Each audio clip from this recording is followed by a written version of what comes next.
je devrais dire que je suis tétanisé, je suis quelque part abattu, quelque part très triste.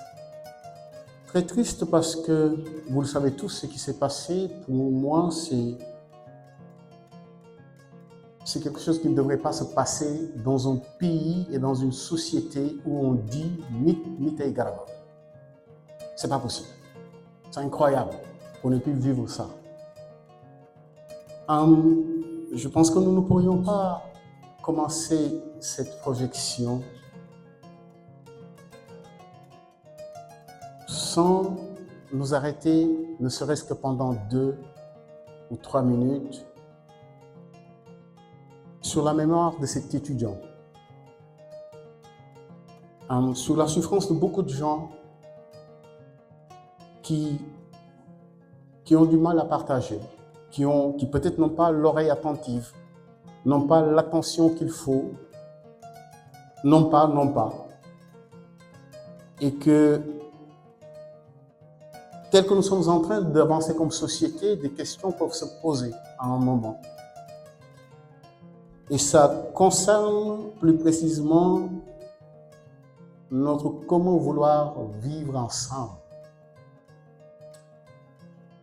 Parce que j'ai l'impression que tout tourne aujourd'hui autour de l'écran, du petit écran. Et qu'on s'est oublié. Qu'architecturalement aussi, on a créé des coins d'isolement. Quand je dis cela, je pense au hut, le hut, la cour de la maison, qui était un endroit où l'on construisait les relations, où on se construisait. Je ne vais pas trop m'étendre sur ce sujet, parce que je suis sûr et certain que chacun de nous est conscient qu'il y a quelque part une nécessité de nous interroger en tant que société, de nous interroger en tant que personne. Je vais juste vous demander une chose, si vous le permettez, que l'on puisse prendre un moment. Peut-être c'est 2 minutes, peut-être c'est 3 minutes. Je ne voudrais pas reproduire le modèle européen qu'on nous a inculqué, faire la minute de silence, qui ne sert absolument à rien. Je souhaiterais juste qu'on se lève et que, dans la religion qui nous gouverne, que nous puissions prier pour ce jeune homme, Matar Diagne. Que nous puissions faire un Fatiha et 11 Khulwallahu Ahad. Nous te déco Salatul Fatih. Pour lui et aussi pour Jimmy Baye, pour le travail magnifique qu'il a eu à faire au sein du Super Étoile de Dakar. S'il vous plaît, un moment de recueillement.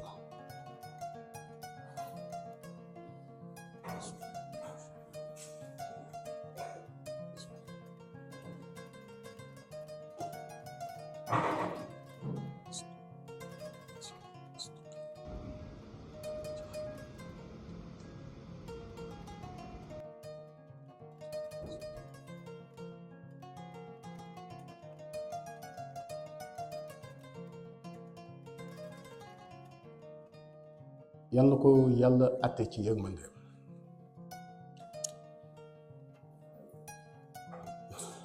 Comme nous l'avions annoncé dans les projections que nous avons commencées cette année, nous allons nous retrouver autant de fois possible cette année pour célébrer le cinéma, pour célébrer la musique, pour célébrer le théâtre. Et mercredi 19, dans cette salle, nous accueillons une pièce de théâtre que l'on nous propose dans le cadre vraiment de nos partenariats qu'on a avec certaines structures. Avant peut-être d'aller plus loin, je souhaiterais saluer la présence de notre directeur adjoint, Omar Dibindiaye. Merci vraiment d'être venu. Je souhaite aussi dire un grand merci à cette dame, Rama Saladin. Rama, s'il vous plaît. C'est Rama qui nous fait l'honneur, en fait, de nous proposer ce film. Quoique nous l'ayons vu ici, il était important qu'on puisse la recevoir elle, parce qu'elle est en train de faire un travail magnifique, un travail où il faut être une femme de courage, bien une femme courage tout simplement pour l'entamer quand on sait ce qu'est faire de la culture ou partager la culture signifie chez nous. Vraiment, nous sommes très heureux de vous accueillir ici à l'Université Gaston Berger de Saint-Louis. Donc, vous allez dire un mot avant vraiment d'y aller. Voilà, je vous laisse le micro peut-être pour faire une brève présentation de Cinefam Fest et de ce désir immense de partage, vraiment, qui vous a amené à Saint-Louis, à prendre même des risques parce que vous venez juste d'arriver à Saint-Louis. Merci beaucoup, cher Laura. Merci beaucoup à tout le monde d'être là aujourd'hui, malgré les circonstances que nous connaissons. Je me joins à Laura pour prier pour celui qui vient de nous quitter. Et comme il l'a dit, plus qu'un lien social, il nous faut repenser le lien social. Donc, à chaque fois, pensez à vos camarades qui sont ici. Si vous n'avez pas de nouvelles, prenez de leurs nouvelles. Car demain n'est pas donné. Donc, merci beaucoup d'être là malgré les circonstances. Je me joins à Agora pour saluer aussi M. le directeur adjoint. Merci de nous accueillir. Donc, cette projection s'inscrit dans le cadre d'une tournée pour montrer les films de Safed Khaled, qui fut l'égérie de la première édition de notre festival, qui s'appelle Cinefam Fest, Festum Magal Itié. Alors, moi, je travaille sur le foncier, sur le rural, sur l'agriculture, et à un moment donné de ma recherche, je suis tombée sur ce film. Je dis tomber, car ce n'est pas un accident. Et j'ai réalisé qu'en tant qu'universitaire, on passe à côté d'une riche source, en fait, qui n'est pas bibliographique, mais cinématographique. Tout simplement par culture, par suivisme, etc. Et pour moi, ce film a été une source et une ressource incroyable dans le cadre de ma recherche. Donc, ça, c'est ça que vous allez découvrir, l'ethnographe. Elle a produit ce film en 1964, il y a eu quelques accolades. Mais l'intérêt pour nous aujourd'hui de revoir ce film 50 ans après, c'est que le Sénégal est en train de revoir sa loi d'orientation agro-pastorale, est en train de revoir son cadre foncier, la loi sur le domaine national datant de 1964, la loi agro-pastorale de 2004.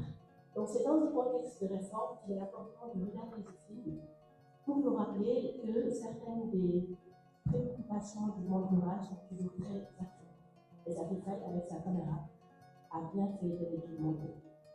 Elle fut hôtesse au Festival mondial des arts nègres lorsqu'elle y rencontre Jean Rouge. Elle était à ce moment-là enseignante. Et elle se dit qu'elle va aller voyager en France, en Europe, parce qu'elle se rend compte que toutes les personnes qui produisent de la connaissance sur l'Afrique viennent d'Europe. Quelle violence!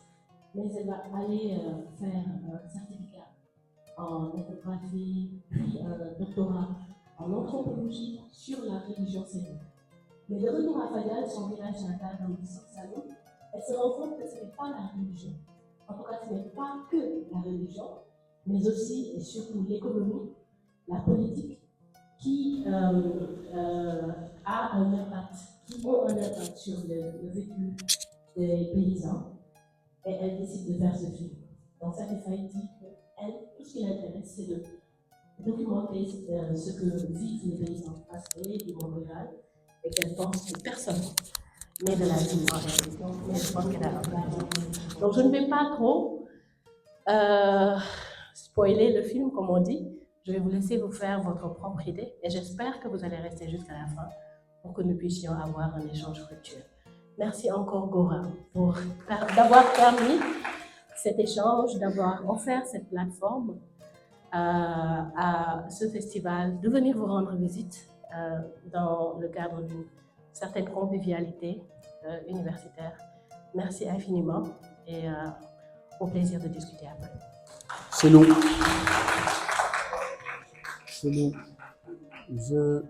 J'ai une question. Est-ce qu'il y a des étudiants de agro qui sont dans la salle? Aucun. Il y en a un de l'université Amadou Mahtar Mbow. Ah. En tout cas, nous avons invité nos amis d'Agro à venir à cette projection. C'est dommage qu'ils ne soient pas là. Mais on ne va pas bouder le plaisir. Je veux juste vous demander une chose pour que personne ne dérange personne. Mettez vos portables sur vibreur et puis on sera tranquille pour voir cela. Jusqu'à la fin du film, je vous prie de rester pour qu'on ait juste 30 minutes d'échange. Si maintenant c'est hyper intéressant l'échange, on pourrait peut-être prolonger un peu. Mais je pense qu'on aura besoin quand même d'échanger, ne serait-ce que pendant 30 minutes. Je vous souhaite une très belle projection et puis à tout à l'heure. On appelle chez nous hivernage.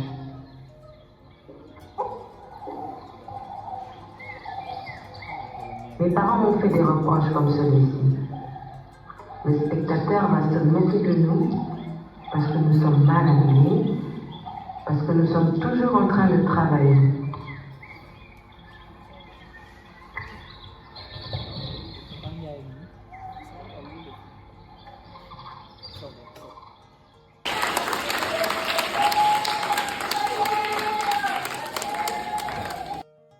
Ça fait 50 ans que ce film est sorti. 1975, 2025. Ça fait 50 ans, mais c'est comme si ce film n'avait pas pris une ride. Mais pourquoi ce film? Pourquoi pas un autre film? Voilà, c'est une question peut-être pour faire démarrer les choses. Parce que quand on voit le film du point de vue dispositif, on se rend compte que le prétexte est là. C'est le prétexte de cette histoire d'amour qui est là. Mais en fait, on est dans une veine revendicative, dans une veine pratiquement révolutionnaire, où véritablement on pose des véritables questions, on essaye aussi de donner véritablement des réponses. Mais une chose revient, bien une question revient, pourquoi ce film? Pourquoi un autre? Pourquoi pas un autre film? Pour commencer.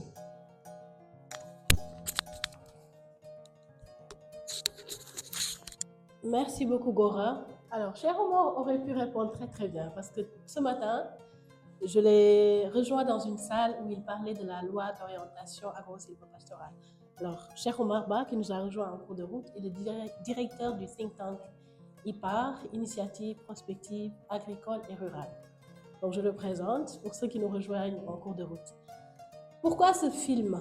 Comme tu le dis si bien, Gora, je pense que c'était un prétexte, évidemment. Safi Faye, je pense, nous offre un magnifique pamphlet qu'elle déguise en romance, qu'elle romance plutôt même.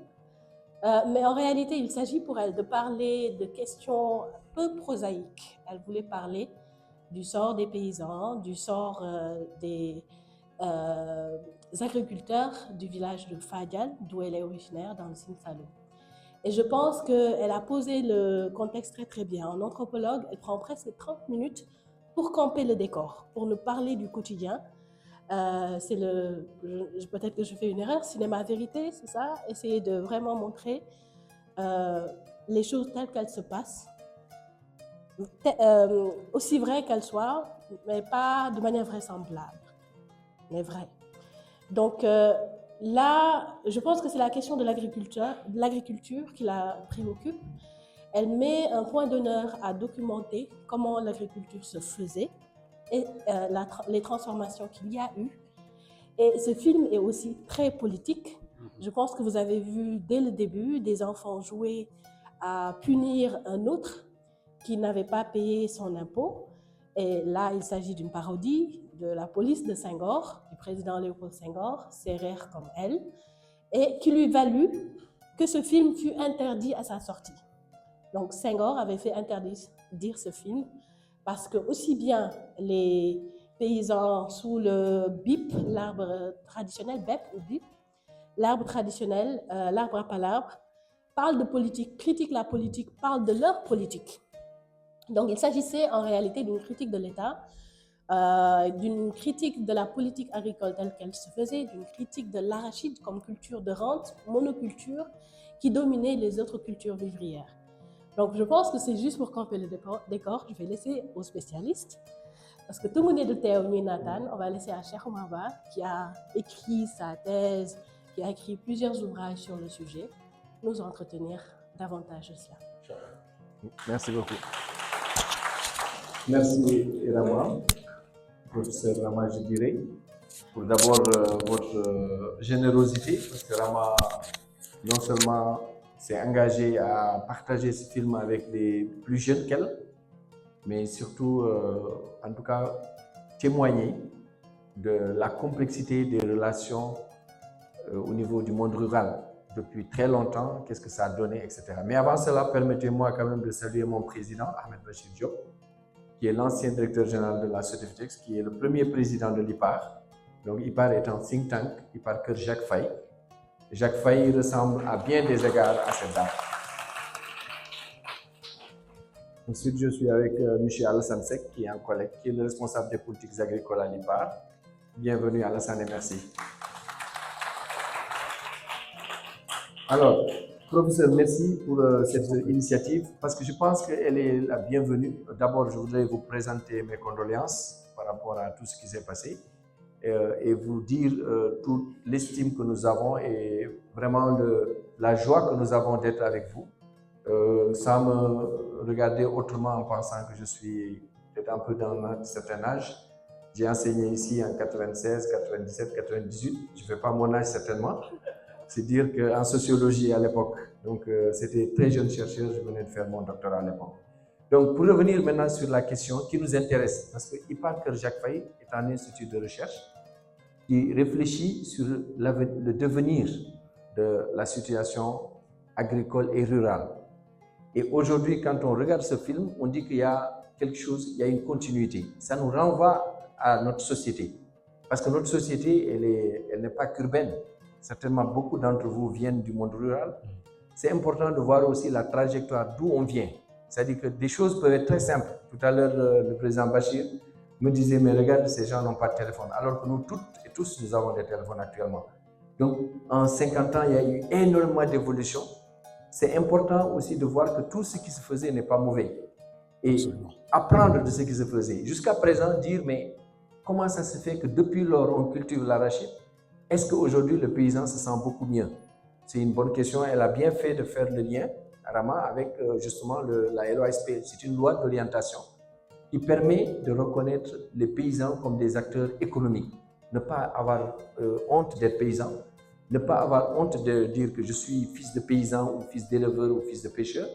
Au contraire, ce sont des activités nobles qui nourrissent le Sénégal et on doit accepter et être fier d'appartenir à ces sociétés et les aider à se développer par votre connaissance, par nos recherches, par la science.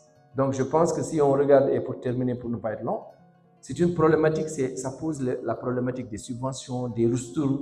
Ristourne, ça veut dire quoi? Quand l'État en tout cas, quand les producteurs terminent de produire l'arachide, à l'époque, parce que ça a été imposé. Si vous voyez bien le film, il disait qu'à l'époque, nous, on avait notre mil, on avait notre riz pluvial, mais aujourd'hui, on nous impose l'arachide, qui est une monoculture. Et on est obligé de cultiver l'arachide, mais quand on paye les impôts, après, il ne nous reste rien. Donc, on cultive pour être pauvre. Alors qu'avant, ils se nourrissaient bien, ils vivaient, ils avaient leur dignité. Donc, c'est pour dire, est-ce que l'État les a accompagnés? Est-ce que l'État continue de les accompagner? Ça, peut-être, ça sera les questions qu'on vous laissera apprécier. Et nous serons très heureux avec le président Bachir. J'aimerais bien qu'il prenne la parole. Je ne peux pas parler sans mon président. Président, viens nous rejoindre. Tu es jeune aussi. Hein? Pour que les plus jeunes sachent qu'il y a un jeune un peu plus âgé. Bon, vous avez vu que l'agriculture était très peu productive. Il y avait une domination de la culture manuelle. Aujourd'hui, dans les villages, la culture manuelle représente peut-être 3 ou 4%. L'essentiel, c'est la culture attelée avec, on voyait apparaître quelques houssines, quelques houes occidentales, un semoir. C'était le début de la mécanisation de l'agriculture, pas encore la motorisation, de la mécanisation, et il y a eu des progrès. Mais là, on constate que le processus, parce que c'est un processus irréversible dans tous les pays, le processus d'urbanisation est irrépressible. On est d'abord une société rurale et progressivement on devient une société urbaine. Et c'est là que nous, au niveau de l'IPAR, on a travaillé un document qu'on appelait Rural Struc et qui montrait qu'il fallait absolument moderniser les exploitations agricoles familiales pour qu'elles puissent nourrir le Sénégal et aussi s'inscrire dans une économie d'échange. Parce que le débat tel qu'il est posé est un peu biaisé, c'est ce que je disais, moi, il il y a 40 ans, oui, contre les cultures de rente pour les cultures vivrières. Les cultures vivrières aujourd'hui sont devenues des cultures de rente. On achète du maïs, on vend du maïs, on mange son maïs, mais on vend des surplus. On vend des surplus de mil. Et donc, cette affaire de comment faire pour nourrir correctement les Sénégalais, si nous étions 80% de ruraux, un rural se nourrissait, devait se nourrir et nourrir 0,2 yopa. Aujourd'hui, un rural, le défi, c'est qu'il puisse se nourrir et nourrir plus d'un urbain. Ça nécessite un accroissement de la productivité du travail. Et ça, c'est une question très importante. Je suis volubile et je risque d'être intarissable si je parle de l'agriculture, mais je veux dire que la question, c'est celle de faire en sorte que l'agriculture familiale se modernise, qu'elle accède à des équipements, aujourd'hui les tracteurs, parce que les jeunes d'aujourd'hui, ils n'acceptent pas de marcher derrière un âne au soleil avec la poussière et la paille. Ils veulent des motoculteurs, des tracteurs, moins de pénibilité de travail, plus d'efficacité, plus de productivité. Donc je vais m'arrêter là. J'ajoute un petit point, merci beaucoup. J'ajoute juste un petit point pour le débat. Le point qui me semble important, c'est que regardez ce qu'on appelle les stratégies anti-aléatoires. Un peu quand on est dans des milieux très difficiles, comment on essaie de faire face à ces difficultés pour s'en sortir. Voyez Gore, qu'est-ce qu'il a fait? La situation était très difficile, il a fait ce qu'on appelle l'exode rural. Il est allé en ville, mais uniquement pour avoir des moyens pour revenir dans son village et pouvoir épouser celle qu'il avait toujours aimée. La migration circulaire. Aujourd'hui, qu'est-ce qu'on voit? Les jeunes, ils essaient d'aller en Espagne, ils essaient d'aller ailleurs, alors qu'on laisse nos terres, on laisse l'eau, on laisse vraiment tout ce qu'il faut pour réussir. C'est pour attirer l'attention et faire le lien. Avant, la migration était circulaire, on partait, on revenait, et on faisait les navetanes. On allait par exemple en ville pendant la soudure, et on revenait à la campagne pendant l'hivernage. Et donc, je pense que c'est important que vous gardiez à l'esprit cela pour dire aussi qu'il est possible. Un petit mot à propos de ce qu'il vient de dire. Je connais un agriculteur qui, à 30 ans, était parti en Espagne. Il était parti en Espagne, et tous les matins, on le mettait dans un camion, il partait sur des pistes difficiles, il travaillait de 7h du matin jusqu'à 21h. Il a fait 1 an. Il a dit des Bomoneme, Konkane, Bimodjobi, d'Efrofa, il a l'eau de voir. Et c'est devenu aujourd'hui un paysan aisé. Il y a un de ses fils qui est dans cette université. Il a payé les études d'un de ses fils qui allait en France, qui a fait des études d'ingénieur, qui est aujourd'hui à l'Institut Pasteur, etc. Donc, lui, il est parti à l'étranger, il a vu que ce n'était pas forcément la solution. La solution, c'était, il a vu qu'on pouvait avoir une agriculture plus productive, plus moderne, et il a dit que je la réalise aujourd'hui. Et aujourd'hui, c'est un agriculteur moderne. Donc, le Ngo d'aujourd'hui, ça doit être le Ngo qui revient et qui modernise l'agriculture, bien sûr, avec une loi d'orientation silvopastorale qui fait que les ressources publiques servent aux agriculteurs. Chers étudiants, la parole vous revient. Si des occasions pareilles sont provoquées, c'est pour vous donner surtout la parole. Nous, on introduisait juste le débat, mais en fait, le micro vous revient. Voilà. Cédric, si on peut faire circuler le micro. Merci. Merci beaucoup la salle, merci beaucoup les intervenants. Merci encore à cher Gora pour cet excellent film. Au-delà de ce que vous avez relevé là, la pénibilité de la vie, la misère, les difficultés que rencontrent les paysans et cette injustice à travers l'imposition de cette monoculture qui n'est finalement pas rentable du tout. Moi je vois une grande solidarité dans ce monde rural, vous voyez, et du travail. À n'importe quel âge, donc vieux, jeune, enfant, tout le monde est en train de travailler. Et ça me fait penser à une interview d'un parfumeur français, je crois que c'est Guerlain. À un moment donné, c'était sur un plateau télé, il disait, pour montrer qu'une personne travaillait bien, il disait qu'il travaillait comme un nègre, et tout de suite il s'est ressaisi, il dit, D'ailleurs, je ne suis même pas sûr est-ce que les nègres ont bien travaillé. Quoi. Vous voyez, quand je vois ce film, je me dis, j'aurais bien aimé que Guerlain vienne dans ce village. Oui. Et une grande dignité, quoi, malgré la misère, malgré donc, toutes ces difficultés-là. Donc moi, je n'ai pas de questions. Et je voulais juste vous remercier de nous avoir proposé cet excellent film. Je vous remercie encore. Moi, ça me rappelle une séance que j'ai eue avec une amie qui était venue visiter le Sénégal. Et à un moment, il me dit ceci: Gora, tu sais pourquoi vous tenez comme société? Je lui dis non, dis-moi toujours, je vais voir. Mais parce qu'il y a de la solidarité. Parce que vous avez un social extrêmement fort. Si, matériellement, on peut parler de pauvreté et de misère, du point de vue social, vous êtes les plus forts. Et le jour où vous perdrez ça, vous disparaîtrez comme société. Cela nous fait penser à quoi? Cela nous fait penser à ce que Félix a essayé de traduire dans son ouvrage intitulé Afrotopia, où il revient en fait sur la notion de développement et de sous-développement. Comment à un moment on nous a fait croire que nous sommes des sous-développés? Comment à un moment l'autre crée un mot, nous l'attribue et nous acceptons et nous l'introduisons en même temps dans notre programme. Et finalement, quand on rencontre l'autre, la tendance c'est d'aller vers un certain comportement assez complexe. Donc, il y a lieu de se rendre compte d'une chose: la richesse, ce n'est pas matériel. Elle ne peut pas être que matérielle, disons.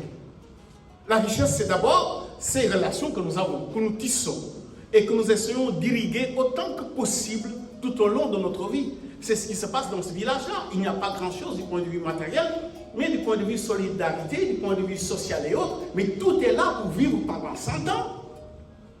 Pendant 100 ans. Je pense qu'il y a lieu de repenser les choses. Parce que ceux qui ont aujourd'hui le matériel, je vous assure qu'ils ont envie dans notre société où on est dans une relation directe. C'est pourquoi, d'ailleurs, c'est choquant d'entendre qu'un d'entre nous, je parle de cet étudiant, est décédé parce qu'on n'a pas eu l'écoute qu'il fallait. Merci. Et l'attention. Merci beaucoup.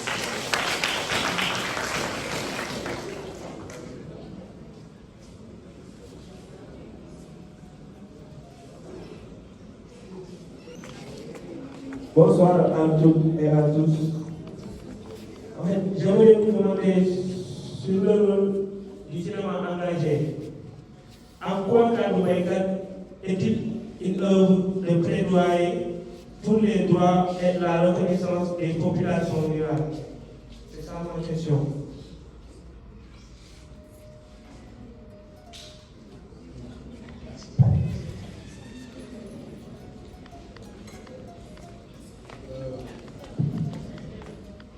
Moi, je pense que, vu les thèmes qui ont été traités ici, vu le dispositif qui a été mis en place pour quelque part nous inviter à quelque part comprendre comment fonctionne ce monde rural-là et quels sont les problèmes de ce monde rural-là et les solutions qui semblent véritablement venir d'eux-mêmes, on ne peut pas ne pas inscrire Kadou Baïkat dans cette veine-là. On ne peut pas ne pas l'inscrire dans cette veine. Et je pense qu'ici, parler de la terre, parler des cultures, parler des relations, parler de ce qu'on attend en fait de cet état-là, de ce que attend le monde rural en fait de cet état-là, de ses droits et autres, je pense qu'on ne peut pas ne pas inscrire Kadou Baïkat dans cette veine-là. C'est tout cela qui fait qu'à un moment, on est dans cette dynamique-là, en tout cas dans ce film-là. C'est un film qui, quelque part aussi, du point de vue dispositif, fait appel aussi bien à du documentaire qu'à de la fiction. Mais ce qui est encore beaucoup plus intéressant, c'est qu'on ne choque pas. Vous avez vu des scènes de nudité, mais qui a été choqué? Et pourtant, on est en 1975. Parce que même dans le traitement, il y a une prise en compte de mais qui je filme, pourquoi je le filme ou pourquoi je la filme et comment l'autre va véritablement recevoir cela. Parce que le plus important ici, c'est quel est le plaidoyer qui est tenu ici et comment ce plaidoyer-là pourrait passer. Sans pourtant qu'on ne passe par des images qui choquent. Et là, il y a la distance pour filmer que la réalisatrice ici met en place. Mais comment aussi elle met en scène son cadre véritablement. Et comment aussi elle dispose des espaces et comment le temps et les espaces à un moment s'entrechoquent et nous invitent à une histoire qui véritablement nous renvoie à ce plaidoyer. Je pense que c'est ça qu'il faut peut-être retenir pour vraiment inscrire ce film dans cette dynamique. Cher Omar, il me semble que tu voulais... Oui, non, je disais juste à l'instar, par exemple, de Ousmane Sembène, c'est clair qu'aujourd'hui, il y a des engagements qui méritent d'être reconnus.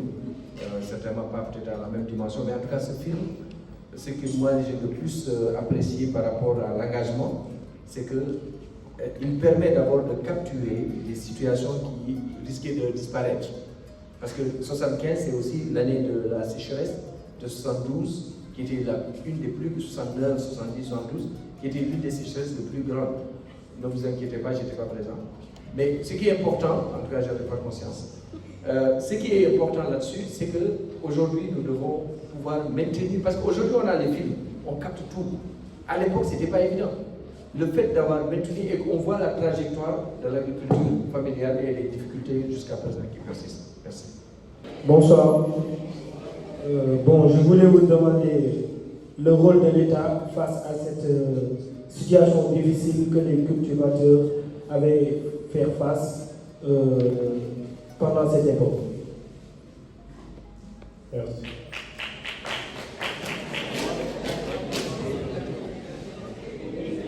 Bon, je pense que le rôle de l'État, vous savez, à l'époque, traditionnellement, l'État utilisait ce qu'on appelait les coopératives, mais surtout les organisations paysannes pour les élections. Si vous voyez par exemple celui qui est venu leur parler avec le journal en leur disant... Non, en français. En français en plus.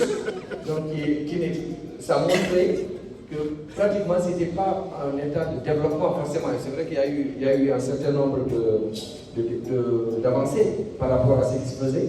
Mais quand on voyait que c'était plus l'administration, on avait plus besoin des paysans par rapport aux élections. Et puis l'autre élément, on a continué aussi, c'était pas loin aussi de la colonisation. On avait encore l'esprit de considérer les paysans comme ceux qui doivent avoir de ressources et parfois même à cause des dettes et d'autres, on ne leur redonne rien. Par exemple, quand on achète leur production, on le vend sur le marché international ou on va ailleurs, l'État a normalement la différence de prix, l'État doit le retourner aux paysans pour les aider aussi à supporter la vie. Mais on a vu que l'État ne faisait plus cela parce qu'on disait que ça servait à remplacer vos impôts, à payer, etc. Donc, le rôle de l'État était mitigé.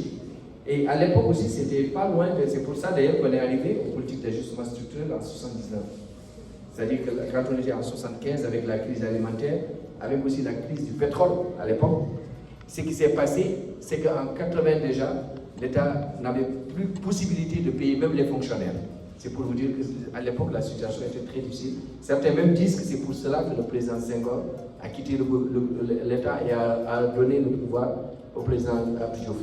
Et le président Abdou Diouf a hérité d'un État qui était exsangue. Et c'est pour ça qu'on est allé dans les politiques d'ajustement structurel qui faisaient que l'État ne pouvait même plus investir pour améliorer les producteurs, en tout cas la vie des producteurs, etc. Donc c'est pour vous dire qu'à l'époque, le rôle de l'État, jusqu'à présent, on interroge le rôle de l'État, mais voilà comment cette situation existait à l'époque. Merci. Merci beaucoup, cher Omar. Je voulais juste faire un regard croisé avec Khala de Ousmane Sembène, parce que je trouve que ce film répond parfaitement au film de Safy Faye. Là où Safy Faye donne la parole aux classes ouvrières, aux paysans, Sembène, lui, critique l'élite compradore, tu vois. Donc, je trouve que les deux films se font parfaitement miroir. Et on parle de la même chose, hein, de la politique, une critique de la société telle qu'elle était. Et vraiment, je trouve que les deux films, juste pour faire un clin d'œil à Sembène, les deux films se répondent aussi. Merci. Et pour cela, on va prendre juste une séquence. C'est cette fameuse séquence où le monsieur arrive avec son journal, lit le journal devant des gens qui ne comprennent absolument rien. Ah. Et qui lui répondent parfaitement. Que nous, notre problème, c'est autre chose. Écoutez, il est 19h moins. Bachir veut conclure. Juste réagir par rapport à ce que le monsieur a dit tout à l'heure. C'est vrai que ce qui caractérise les sociétés paysannes, c'est la solidarité. Mais il y a un sujet qui est très important, c'est qu'aujourd'hui, les exploitations agricoles familiales sont frappées par un déficit de main-d'œuvre. Les jeunes ne sont plus dans l'agriculture. Les jeunes quittent l'agriculture de plus en plus. C'est vrai qu'il y a les progrès de la scolarisation. Il y a beaucoup de gens. Moi, quand j'ai commencé ma carrière, les paysans, les fils de paysans qui étaient allés le plus loin dans les études, c'est ceux qui avaient une belle ferme. Par exception, on disait celui-là, il a le bac. Aujourd'hui, c'est très rare d'entrer dans une exploitation agricole familiale et de ne pas voir quelqu'un qui a un master, qui a une licence, etc. Et les fils d'agriculteurs, les enfants d'agriculteurs, avant la transmission se faisait de père en fils, les enfants d'agriculteurs quittent l'agriculture. Il y a un sérieux problème de main-d'œuvre agricole et la loi d'orientation agricole doit est en train d'essayer de régler ces problèmes-là. C'est très très important. De même, la solidarité. On a vu une immense solidarité qui a été soulignée. Mais aujourd'hui, vous voyez des gens qui ont le BFM qui sont, on a parlé, vous connaissez bien le Foulalou, vous voyez des jeunes qui sont sous le manguier en train de boire du thé, parce qu'ils ont fait des études, ils considèrent que bon, les champs, et même les parents acceptent ça. Vous voyez un père qui trime très dur et qui donne un repas à midi à son fils qui vient en vacances de l'université, parce que lui, bon, il a dépassé là. Je ne dis pas que tous les jeunes sont comme ça, mais beaucoup de la solidarité qu'on a vue dans ce film est en train de disparaître. Ce qui fait que c'est des questions qui sont posées. Les questions qui sont posées et à résoudre. Il faut les adresser. Parce que si on ne les adresse pas, pour moderniser l'exploitation agricole familiale, aujourd'hui les chefs d'exploitation, c'est des gens qui ont plus de 50 ans. Alors qu'il y a 30 ans, les chefs d'exploitation, c'était des gens qui avaient 35, 40 ans. Voilà, ça montre qu'une agriculture qui perd ses jeunes, c'est une agriculture qui est en danger. Et il faut redresser cette courbe-là. Je voulais juste le question.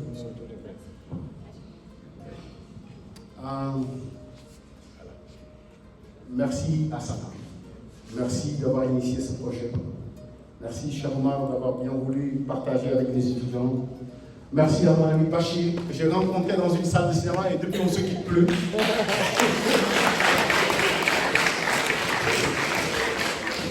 Merci à vous, cher public, charmant public. Mais un public de qualité, hein. Franchement, vous êtes restés jusqu'au bout. Franchement, ça ne nous intéressait pas de remplir la salle et après au bout, tout le monde part comme ça.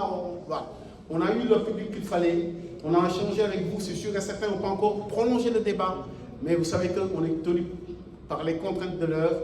C'est sûr et certain qu'il va y en avoir encore d'autres projections, d'autres rencontres. Et la prochaine rencontre, elle sera théâtrale et ce sera mercredi 19, Inch'Allah. Donc on vous y attend. Merci à vous. Merci vraiment.